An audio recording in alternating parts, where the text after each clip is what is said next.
Cameras rolling. Hi, I'm Nancy Harrington. It's July 22nd, 2019, and I'm here with Ron Cowen for the interviews, An Oral History of Television, and the Writers Guild Foundation at the Writers Guild Library in Los Angeles, California. Nancy. Rolling. All right. So we're going to start by just getting a little bit of background information and start with a pretty easy question, which is, what was your name at birth? My full name that my parents gave me? Yeah. Middle name, everything? Ronald J. Cowen. And when and where were you born? Cincinnati, Ohio, September 15th, 1944. Perfect. And did you grow up in Cincinnati as well? Yes, I did. So tell us a little bit about your childhood, what your parents were like. Oh, this is a shrink session. Okay. Interestingly enough, I think I was probably part of the first generation to grow up in front of television. I don't remember the exact year we got a TV. I was probably 4 or 5. And it was babysitter, best friend. So yeah, my younger brother and I were in front of the TV from when we were very little kids. I remember Howdy Doody, and I remember I Love Lucy and the Mickey Mouse Club. I remember black and white TV. So yeah, I was a TV, first generation TV baby. And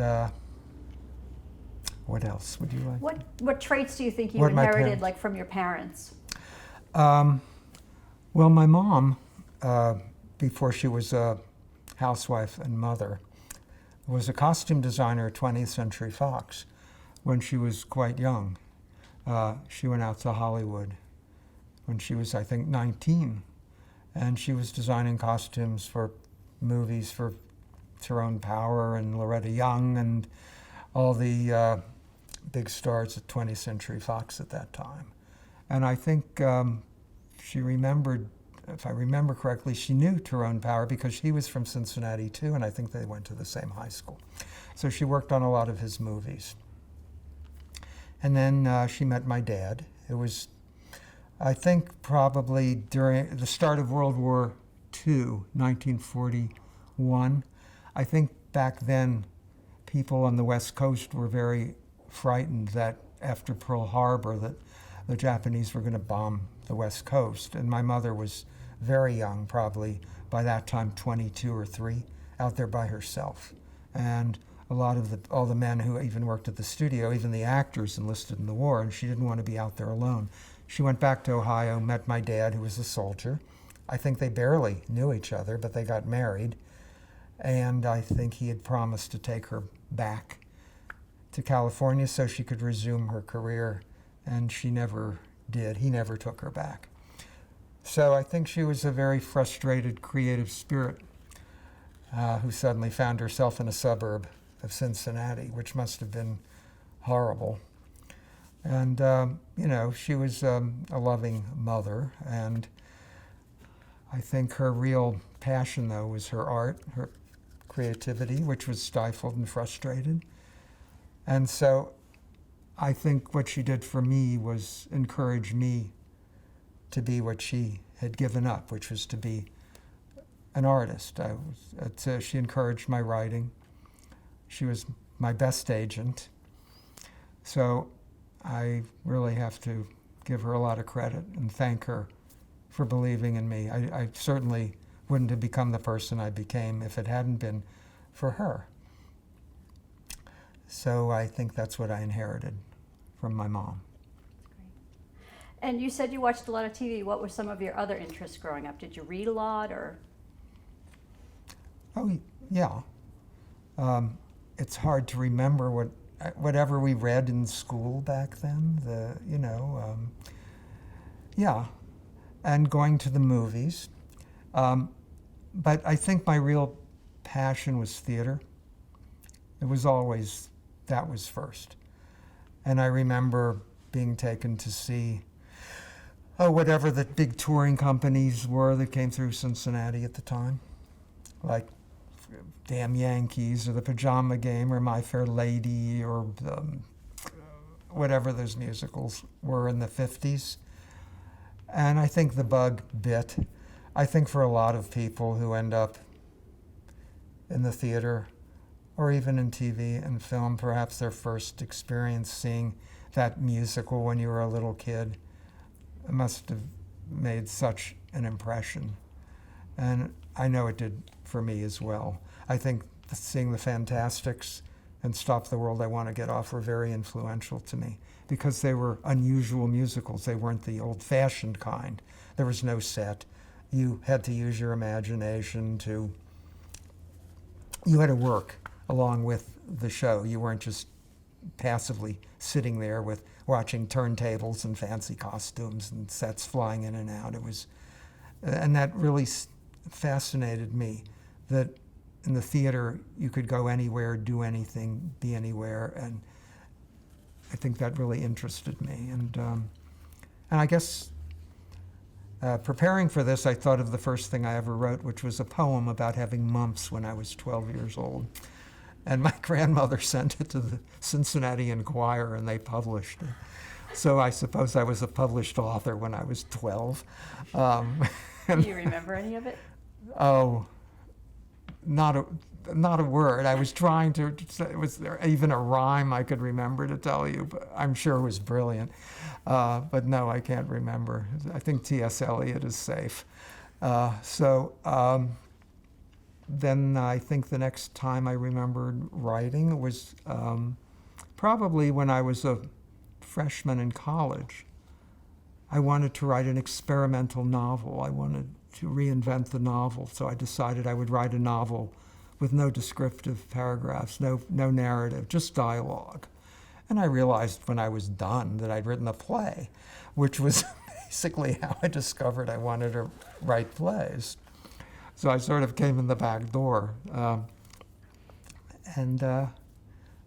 After that, I guess I'm off track already. You want to know about my childhood? You're doing great. So, where did you go to college?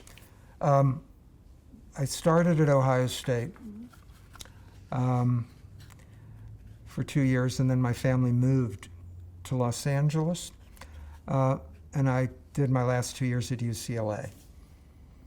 And then I went to graduate school at the University of Pennsylvania. I went back east to the Annenberg School of Communications, which perked my interest in television again, which had sort of laid dormant for a long time.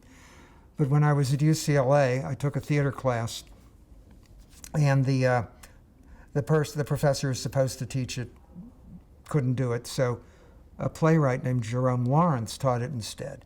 And Jerry was a very famous playwright. He and his partner, Bob Lee, wrote Inherit the Wind and Auntie Mame, the musical Mame, dozens of other plays. And he said at the end of class, if any of you guys ever write a play that you think is pretty good, send it to me. So when I was at the University of Pennsylvania, working in the communications library at night, which was a small library, no one was ever in there, just me behind the desk and maybe another student. And like God forbid I should be studying. I wrote a play. It was my first play, Summer Tree, and it was about the Vietnam War, although it was never named, but it was a war, and about a young man who was dying. And it was a memory play of his mom and dad, his girlfriend, himself as a little boy. So Summer Tree was two trees. It was the tree in Vietnam where he was dying. It was the tree in his backyard. And I sent it to Jerry. And he sent it to the Eugene O'Neill Playwrights Conference in Waterford, Connecticut. And they picked it up. And I was still in school. So that summer I went to Waterford, Connecticut, to the Playwrights Conference, and people came up scouting for new plays, and people from Lincoln Center in New York saw it and optioned it. And I was 21 or 22 years old, and suddenly, I had a play option at Lincoln Center in New York. So this was very weird for me. I knew no one in the theater. It was such an incredible surprise. But even going to the O'Neill was great. Lloyd Richards directed it. I don't know if people know who he was, but he was a very prominent director, African American. He discovered August Wilson and directed most of his plays, and then Lloyd went on to be the dean of the theater school at Yale for many years. So he and Jerry Lawrence, I would say, were my theater fathers and the great influences for me when I was a very young writer. So that's sort of how now, I Summer started. Tree was turned into a film also. Were you at all involved in the film? Well, Michael Douglas was the lead in my play at the O'Neill. That's where we met, became good friends, and we're still in touch.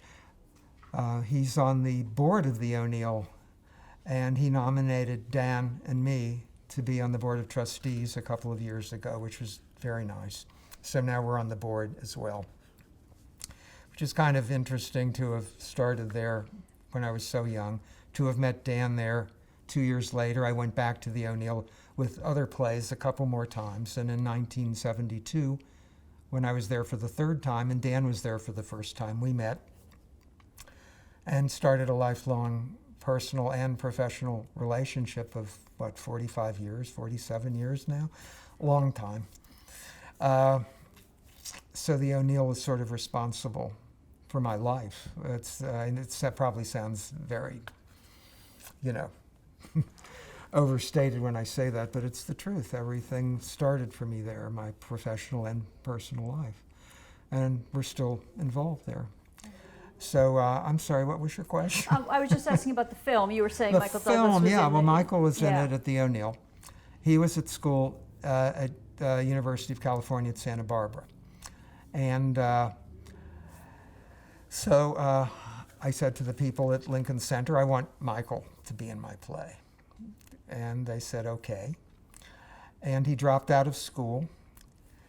I got an apartment in New York. He was my roommate, came to New York. We had this apartment on 7th Avenue and 56th Street. And they're auditioning actresses for the female lead. And Blythe Danner came in, and everybody loved her, of course. And so she got the part. And then the head of Lincoln Center, Jules Irving, who was Amy Irving's father, who ran the Lincoln Center at the time, fired Michael. Needless to say, he was very upset. He dropped out of school to do the play in New York. I was really upset.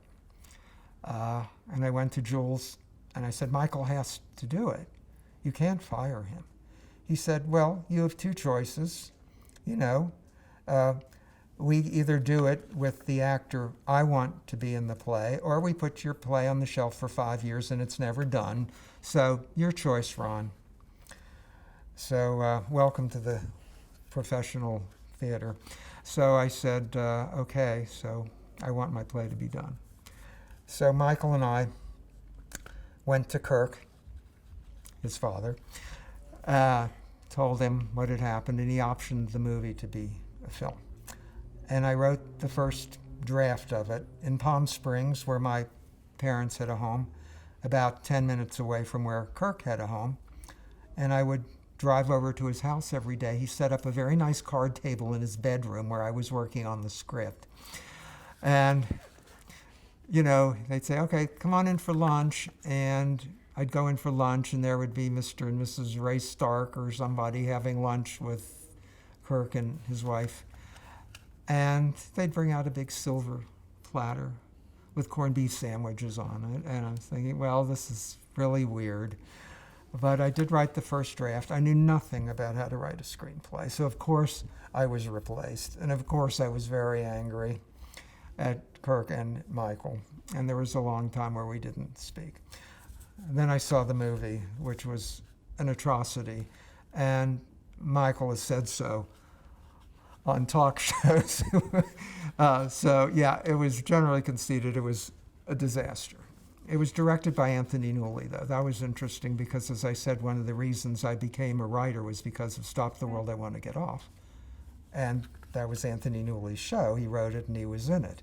So once again, Anthony Newley came into my life. And then maybe 10, 12 years ago, we were having dinner at a restaurant, Dan and I, here in LA, and we were waiting for our cars, and Dan's going, look, there's Anthony Newley. You should go say hi to him. I said, no, I don't want to do that, because Jenna Rollins once told us when we were doing Early Frost that her husband, John Cassavetes, they were in an elevator in Japan, and Kurosawa was in the elevator with them, and that was John Cassavetes' idol. And Jenna was saying, go say hello. And he said, no, you should never meet your idols. And I remembered that. So I had my one chance to say hello to Anthony Newley, but I didn't. Anyway, the movie was a disaster. But eventually Michael and I, reconnected, and obviously everything's very nice now. He's a very dear person, and I love him. So talk a little bit more about the Eugene O'Neill Playwrights Conference. What do you think was your biggest takeaway from doing your couple of summers there?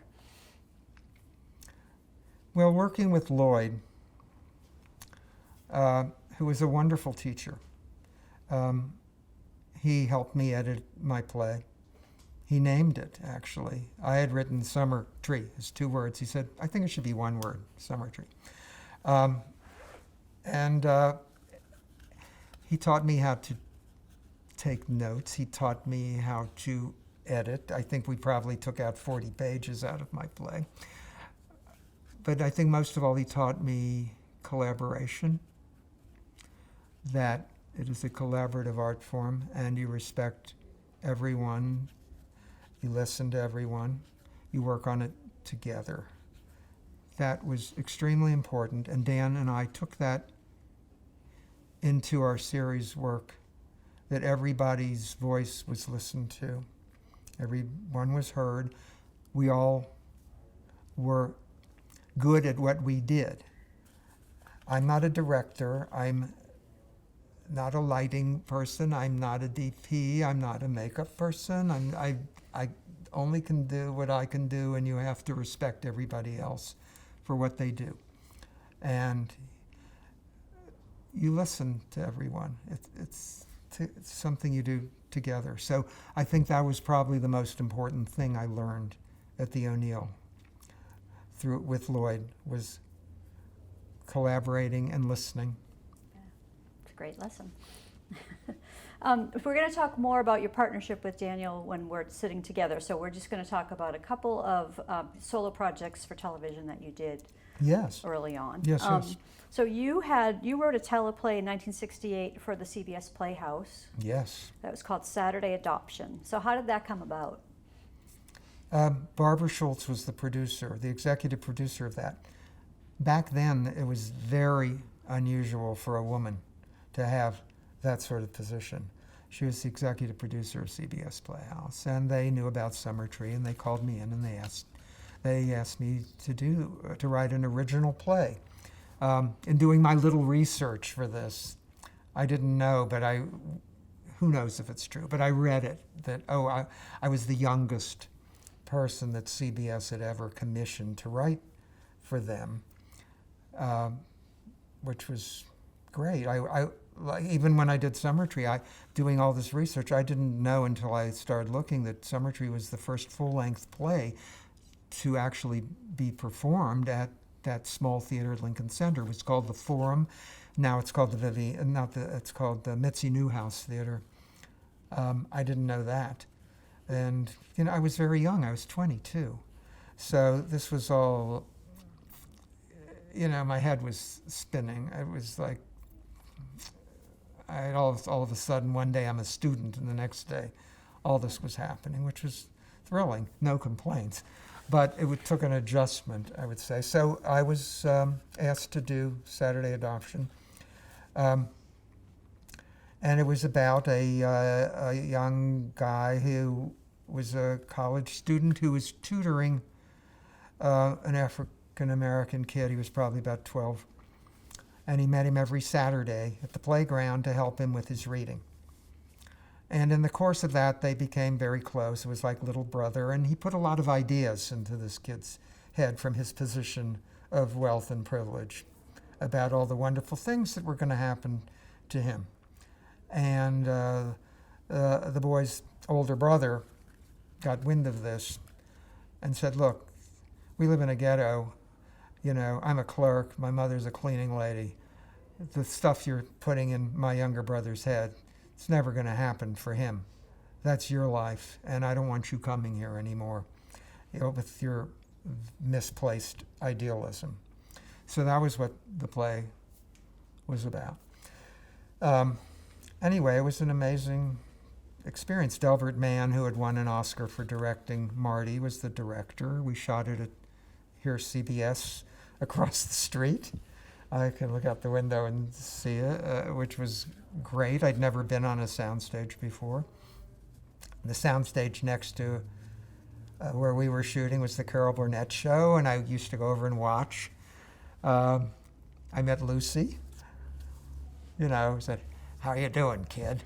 You know, her voice was several octaves below mine, but that was a thrill. It was great, and there was an ad on the back page of the New York Times. It was very interesting, comparing what television was like in 1970.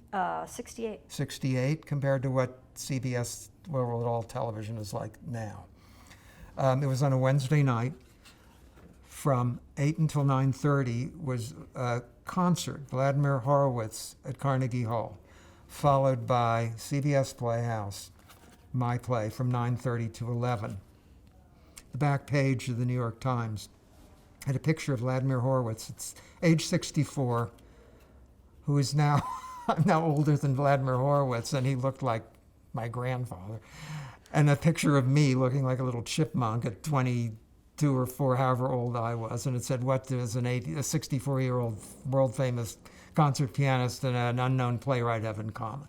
And it was this full page on the back of the New York Times. And Barbara called me and she said, come down to the office at the CBS building down on 6th Avenue and 52nd Street. And she said, I want to show you something. So I got on the subway. I was living in an apartment up on 98th Street and 100th Street and Riverside Drive.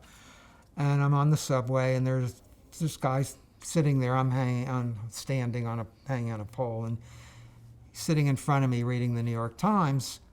And I look down and I see the back page of the New York Times, and I go, oh my God, that's me. And I said, that's me. He said, oh yeah, it is.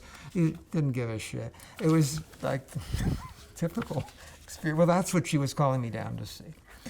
But back then, television was very different. I guess the point of the story is on a Wednesday night on CBS, you could see a concert from Carnegie Hall and an original drama. And that's what TV in the late 60s was like. So 50 years later, things have changed a little bit. And that was my first television experience. And then my second one, do you want me to go on? Let me ask you one more question about that before we move on. So talk about the difference between the first play you wrote for stage and a teleplay. Is there a difference in structure and how you approached writing it? I wrote it as if it were a play. Mm-hmm. And it was shot sort of like a play. It was interesting. It wasn't filmed. It was shot on a soundstage at CBS. So the leading actor, the young man in the play, would walk from scene to scene like through limbo kind of thing. Mm-hmm. And then there would be short scenes.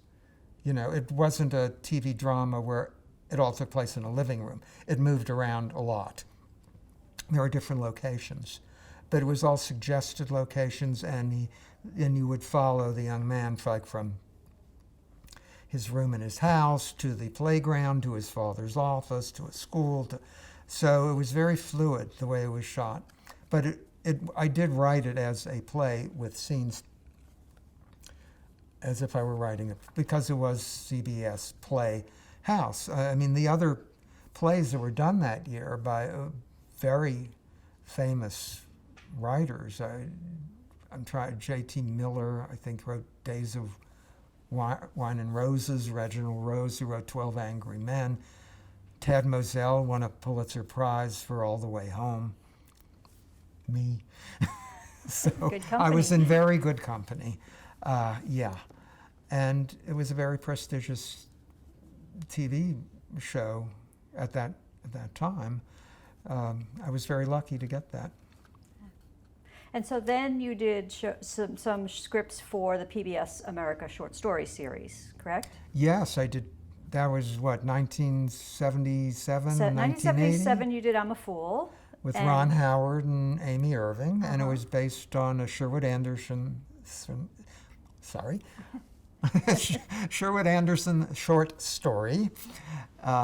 And then the second one was 3 years later, a Willa Cather short story, Paul's Case, which is a well-known short story.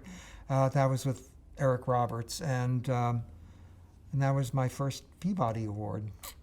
That series won a Peabody Award, so that was very special.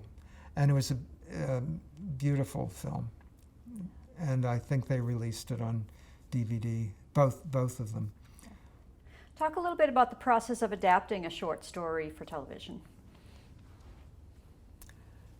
Dan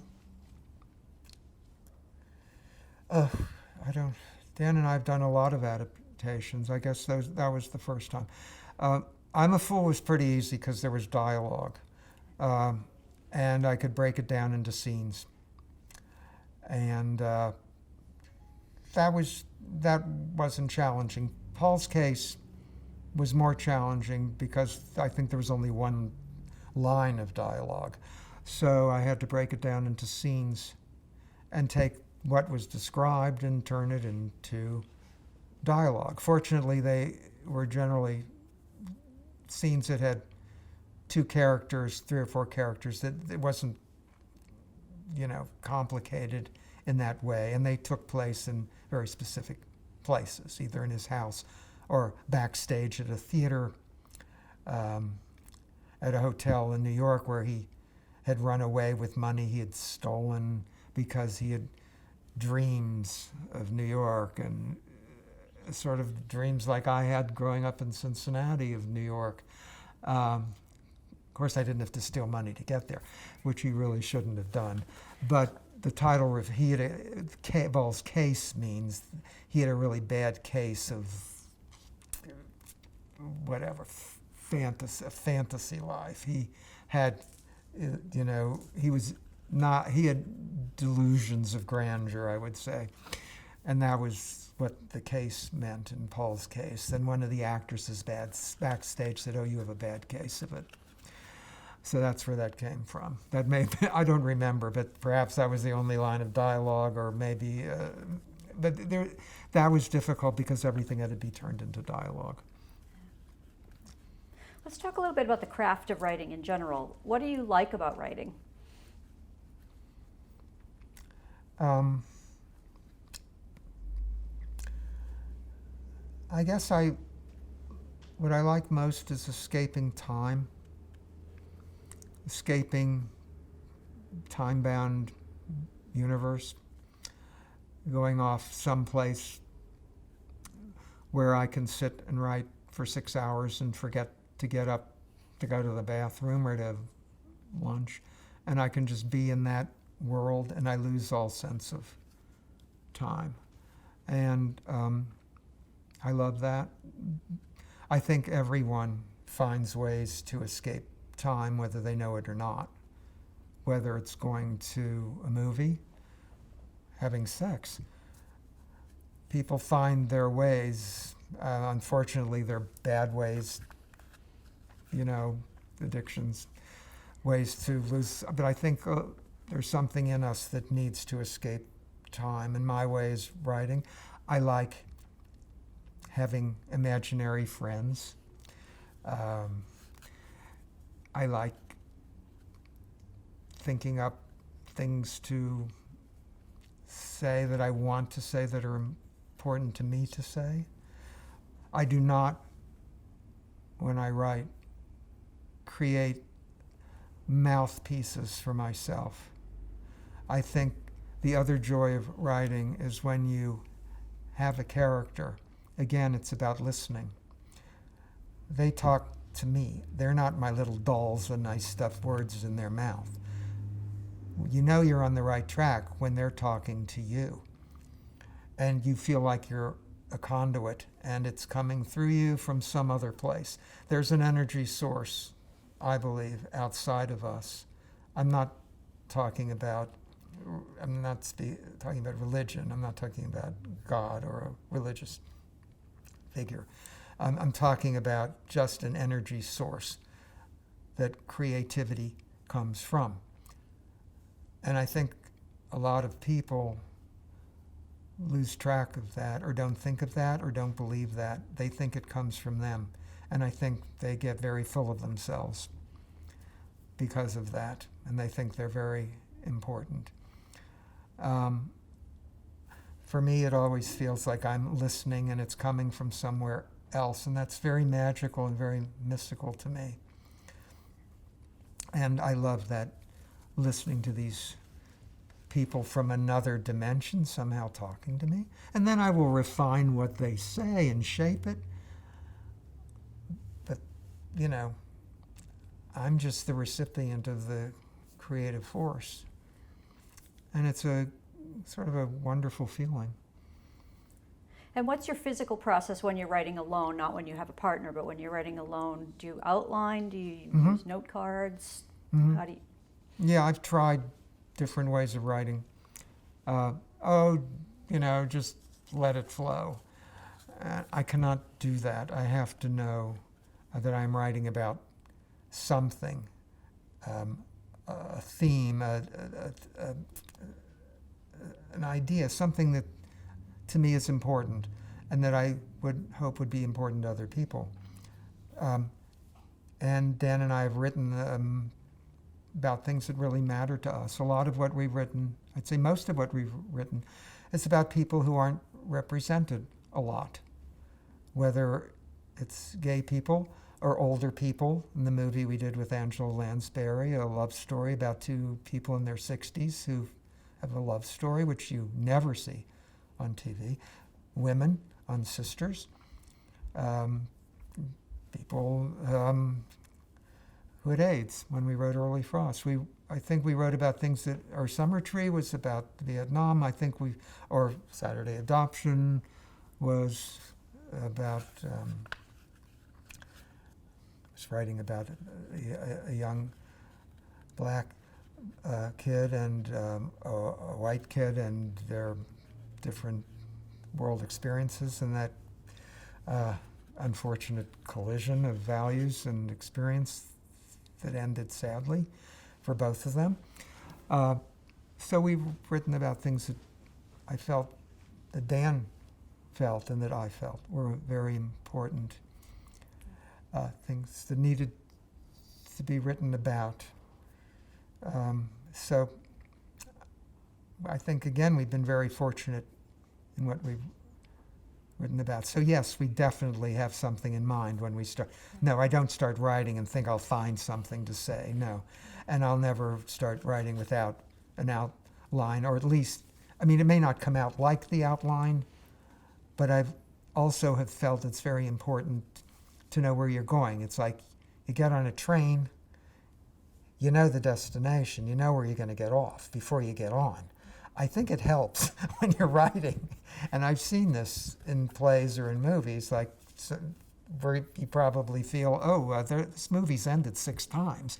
It's like, maybe you didn't know how to end it. Well, I don't like to start to write something unless I know where I'm going and have some idea of how I'm getting there. What's your editing and rewriting process like? Oh, God. Endless. You know, I cannot say anything new about that I'm sure a million writers haven't already told you. So I don't want to waste anyone's time hearing me say for the millionth time that writing is rewriting. But yeah, that's what it is. That's what it is. And having another set of eyes, I'm very lucky to have Dan. When I write alone, it's more difficult because you have to step away from it before you can come back and see it and see what needs to be worked on. When you have another set of eyes that you've trusted for your entire writing life, it's great because he can look at it and say, yeah, that stinks. Do it again, or this has to be you know, you have an instant collaborator, an instant partner, an instant set of eyes, and a perspective that you respect, a person you respect, and who understands what you're doing, because most of the time you're doing it together. So it's a very different process working with Dan and working alone. But Dan is always my collaborator, even when I work alone. There's nothing I write that doesn't get handed to Dan, no matter whose name is on it. And how do you deal with writer's block? I don't have writer's block. I've never had writer's block. Good for you. I don't understand quite what that is. I don't understand the psychological place that comes from. If it's fear or exhaustion or the influence of outside substances or distractions, I don't know. Maybe writer's block is different for every person who has it. And I'm sure it's a multitude of reasons, not just one thing. But thank God I've never felt that. And when did you first become aware of the Writers Guild? You want a really honest answer here? I think the first time I became aware of it was in an arbitration. Prior to that, it was paying dues. Going to, actually when we first got here, I think the Writers Guild went on strike the day after we arrived. I don't remember the timeline exactly, but soon after, maybe, I'm sorry, I'll take it back. The first time I became aware of the Writers Guild was when we had to picket and make phone calls into at the office, you know, calling Cher and reminding her to be sure to show up on the picket line. Like, yeah, like, I mean, we've discovered there are a lot of people who are members of the Writers Guild who, to my knowledge, have never written an episode or a TV movie. But it was funny calling certain people. They're going, oh, really? They're in the Writers Guild? Okay. So that was our office work. But we met a lot of really nice, interesting people doing that, a lot of fun people. So, yeah, it was the picket line. And going to a meeting. Dan will probably tell you the same story. It was about, I think it was about DVDs. Was it DVDs, Dan? We were on strike. It was about, yes, it was about, someone suggested that there was going to be in movie theaters a concession where you could buy movies. This was like in 1980, and it was like totally ridiculous. It was like, don't fight for that, because it's never going to happen. And then what happened was, Ron. Oh, I'll go on.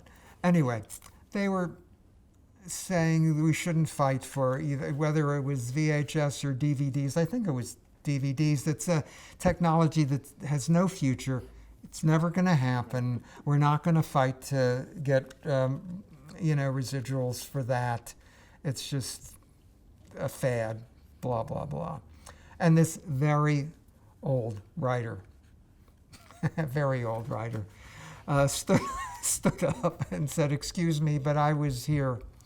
I was a member of the Writers Guild when they were saying that about television. And ain't never going to go no play. He said, don't listen to that, pay attention to new technology. And he was right. And he was saying they said the same thing when they invented television. It's going to be nothing. Isn't that amazing? Yeah. So, fight for your residuals and whatever the new technology is. Don't pretend it's going nowhere, because it is. So that was my first experience with the Writers Guild, was the and strike. So have you found that's a benefit of being in the Guild, or what are the other benefits of being in the Guild that they fight for? Yes, Yeah. of course, absolutely. Writers, I don't feel are respected, I have to say. They're not, in my opinion. We became writer-producers for that reason. Yeah, you have to fight for respect. You have to fight for control of what you do, or at least to participate in it. You can't be, the dictator, but you can certainly have a voice that's heard and respected. And collaboration goes all the way back to Lloyd Richards at the O'Neill. Collaboration, we're part of it too.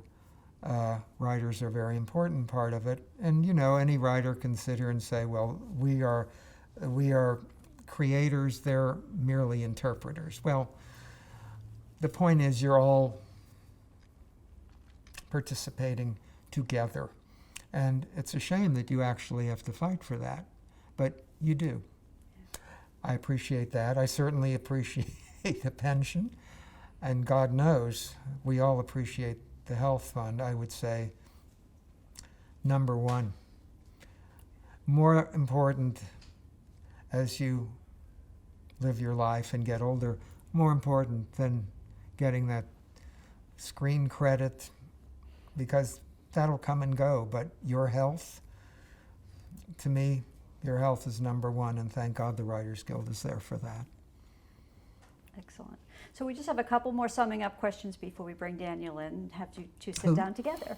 Oh, Daniel. So, Sorry. Hi, Dan. so you mentioned a few people already. Who are your biggest mentors in your career? Jerry Lawrence, who sent my play to the O'Neill. Without him, well, maybe it would have found another path, but it found its way because of Jerry. Lloyd Richards, who taught me how to edit and how to collaborate and how to listen. Angela Lansbury. We did a movie with her, I guess we'll talk about later, in Ireland. And her work ethic was astonishing. Her grace, her elegance, her just being, I hate to use the word, I'll probably get smacked, being a lady. Just being such a fine person. And what she could do in her 60s, Dan and I said, because we hadn't done Sisters yet, we said if she can do what she does every week, and what her husband, Peter Shaw, who's there with her, told us how she did Murder, She Wrote, and had to learn these huge pages of dialogue explaining the murder you'd just seen going on for the last hour, and how she would do that, and be the executive producer of the series, and behave in such a dignified and respectful way to everyone, including Dan and me. We said, if she can do it, we can do it. So she was a tremendous inspiration to us. So off the top of my head, I would say those three people. What advice would you give to an aspiring writer? I hate giving advice. I hate giving advice because everybody's life and career path is different. And what happened to me, I was a student at Penn who wrote a play and sent it to a writer I met and who taught a class, and he sent it to, this is all luck. There's no way to, everybody's career path is different. But I think the one thing Dan and I have learned is, and I don't know that it's advice, but the one thing we learned is don't go away.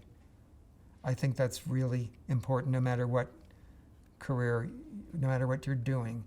Don't go away. Stick it out. That, I think, has happened for a lot of people, and it certainly happened for me. Summer Tree was in 1968, I think. And yes, there were jobs along the way, but the next big thing was An Early Frost in 1985. It's and we moved to California because nothing was happening for us in the theater. And we had to start all over again. And we got jobs on series because we had an agent, and luckily he got us jobs so we could support ourselves. But the first big thing that happened for us was in 1985. So doing the math, which I can't do in the top of my head. Anyway, from 1968 to 1985 is a long time. But we got the little jobs that kept us going until the next big thing. 1985 was an early frost. Next big thing was The Love She Sought in Sisters in 1990.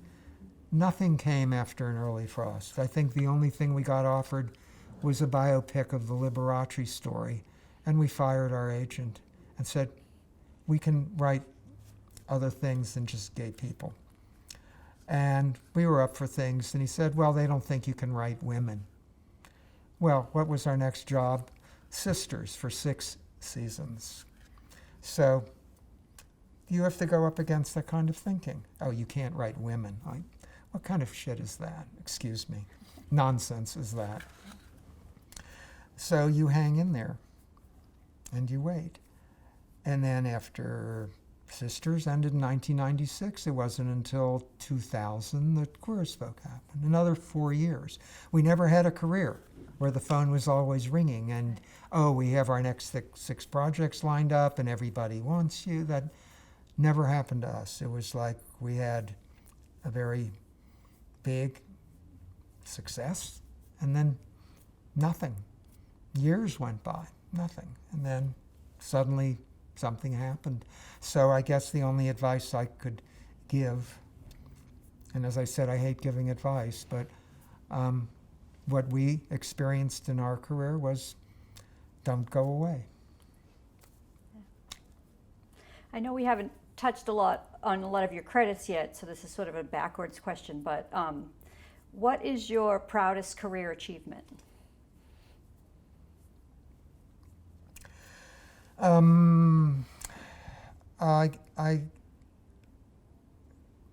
Queer as Folk was a very important landmark part of television history. It was the first show about gay people, first dramatic show about gay people. And it's also part of gay history. So it's historic. I know that. And I imagine in the future when people look back and want to know what was gay life in an urban setting at the turn of the 20th century, 21st century like, I think Queer as Folk will be one of the documents of record of what it was like at that time in this country, in urban America for gay people. So I think it's very important. But having said that, I'd still say an early frost because it was such a horrifying time. So many hundreds of thousands of people dying with no cure. And writing that was probably the most traumatic thing that's ever happened to us. It was, and we'll talk about that later. But I think that I would probably say what I'm most proud of is that we gave that to gay people. And it stands as a testament to what so many people were suffering and their deaths, and it's to memorialize their lives.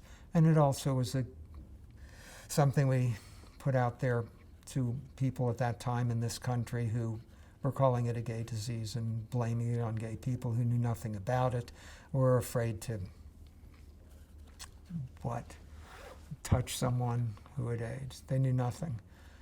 So I felt we did a good deed, and it's a way to remember the people who passed away. So that was very proud of that. I'm sure Dan would agree. Yeah. And we shared it together. So that meant the most. Do you have any career regrets? God. Career regrets? Regrets, I've had a few, but then too few to mention. I don't want to talk about regrets. That's good. And how would you like to be remembered? Oh, as the funny, charming, adorable, wonderful person that I am. No, I'm just being silly. Forgive me. We can cut that later. I love I'm it. sure we will cut that later.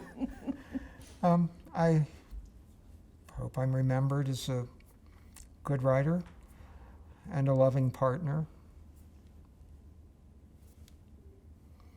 Nice person, respectful of other people's work, for the most part. But yeah, I guess that's what anyone would say. That I guess that's it. Yeah, excellent. Well, we're going to stop there, take a little break, and then we'll have you two sit down Thank together. you.